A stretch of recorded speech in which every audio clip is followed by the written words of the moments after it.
since I unboxed it, I think in 2019. It was actually my first import ever. And I had it for a very long time, well, from 2019 to almost 2023. This was a plant that I actually just cleared out in my video where I was like rearranging my plants. So I ended up tossing a lot of plants after that video, or like not necessarily tossing them, but like putting plants on my coffee table. I'm like looking at like 5 of them right now and I'm like, what do I do with these? I don't quite know yet.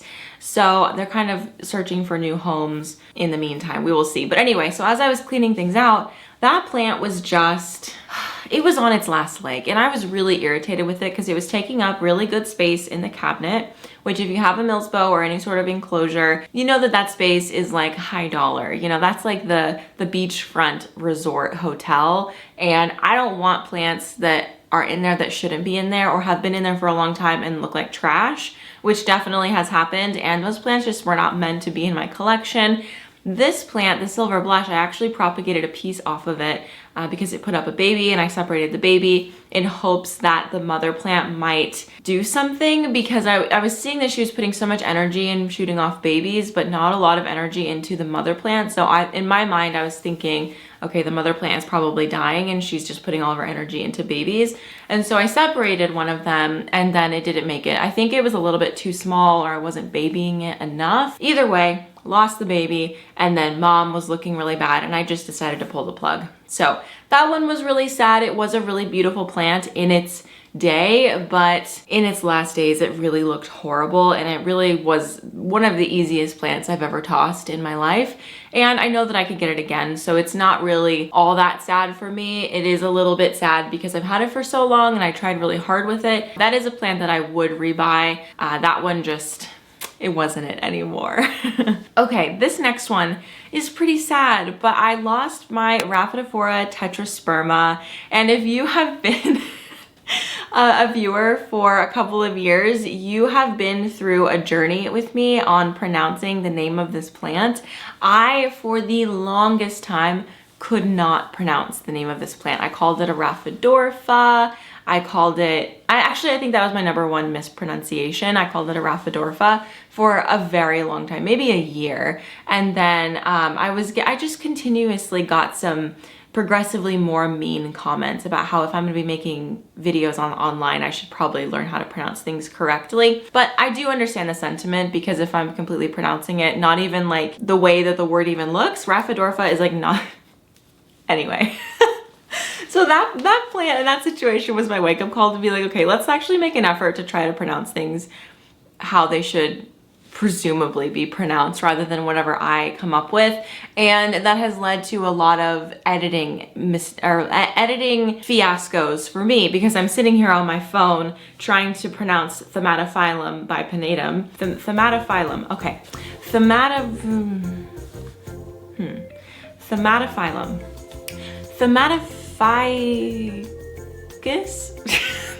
So I lost the Rhaphidophora tetrasperma, and it actually was not doing great for a really long time, and I was trying to revive it and it kind of came back, but then it wasn't it anymore. But what initially happened to make it go downhill is I got a puppy. So Cooper came into my life in 2020, October 2020, shortly after we moved here. It was really just a couple weeks after we moved here, and the plant had made the move. It was looking so good. It was maybe like 2.5 to 3 feet tall, and I was really loving it. But it was a plant that I had sitting on the ground, like directly on the ground. The pot was in a saucer on the floor, and Cooper is a little mischievous. He's a chewer, so he actually took to chewing on the plant at the base, and I didn't notice for a few days. And then one day I looked down and I was like, it looks like somebody has been chewing on this. He was a puppy, and I always tell people, like, no matter what pet you have, to make sure that you don't have plants like sitting on the ground.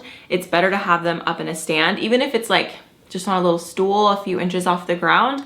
I just find that dogs aren't really, they don't care about plants. It's really cats that are more of an issue in that area. So I just found that when I put the plants up on a stand, he didn't care about them anymore. I think because maybe he thought things on the ground were fair game, which would explain the amount of shoes that I lost this year too.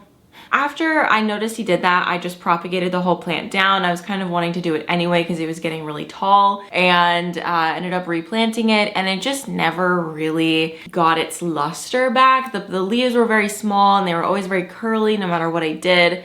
It was just an unimpressive plant, to be honest. So I'm not that upset that it died, but it does kind of suck because it was a plant that I really was so excited to find in person. I actually got it when I was in North Carolina at a farmer's market, and I met a really, really nice vendor there who is just one of the nicest people I've met to this day. So I am sad that I've lost the plant because it had a really sweet story behind it, but I know that it's a plant that I could get again, and it is a very, very fast grower. So if I ever wanted it again, I could definitely get it pretty easily. And it is a plant that I would consider buying again, but honestly, I don't really miss it all that much. Okay, up next is my Alocasia lauterbachii. Here I am checking the pronunciation. I'm pretty sure that's how it is pronounced. So this was one of the first alocasia that I had that I actually felt really confident about.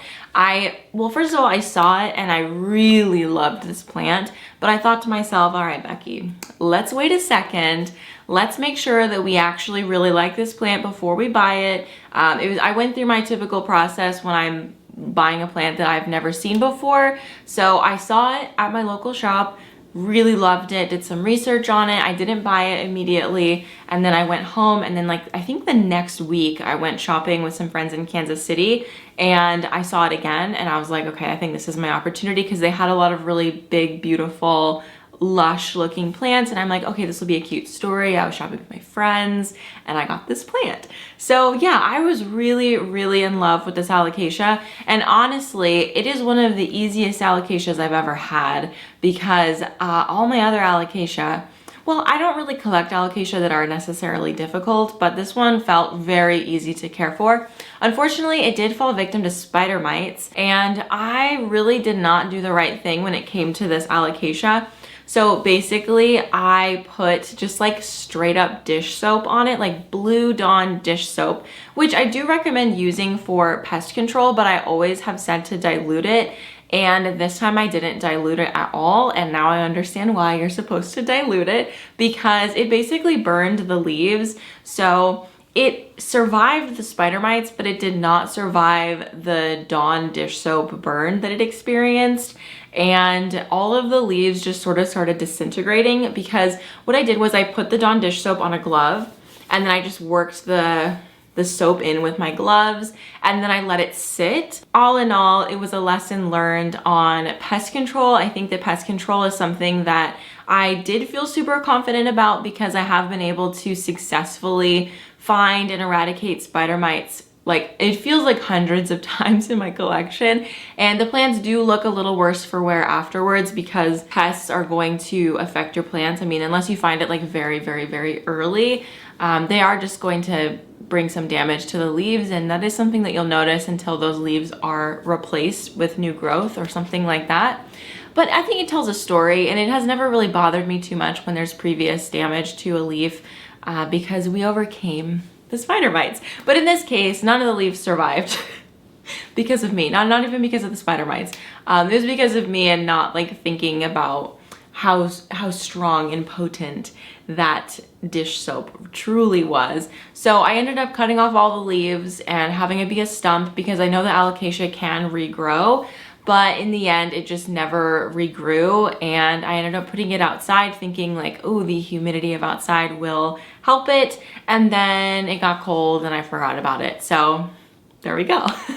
This is a plant that I would rebuy though, because it was really fun and it was very beautiful. I really love lance-shaped leaves. It's like one of my favorite leaf varieties. I think it's so beautiful.